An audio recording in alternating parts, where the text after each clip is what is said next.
ബിന്ദു കൃഷ്ണ കാളകൂട വിഷമായ വർഗീയവാദി വെള്ളാപ്പള്ളിയെ കണ്ടുകൊണ്ട് വളരെ വിനീത വിധേയരായി നിൽക്കുന്ന ഒരു കാഴ്ച ഒരു UDF പ്രവർത്തകരെ സംബന്ധിച്ചിടത്തോളം വലിയ പ്രയാസം സൃഷ്ടിക്കുന്ന ഒന്നാണ്.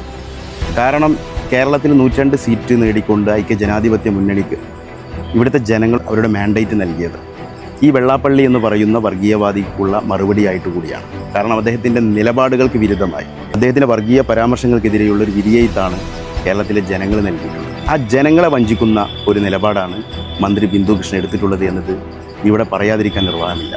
ഈ ജനങ്ങൾ മുഴുവൻ ഐക്യജനാധിപത്യ മുന്നണിയെ ഹൃദയത്തിലേറ്റിയത് ഈ വെള്ളാപ്പള്ളി നടേശന് നൽകിയ മറുപടി കൂടിയായിട്ടാണ്.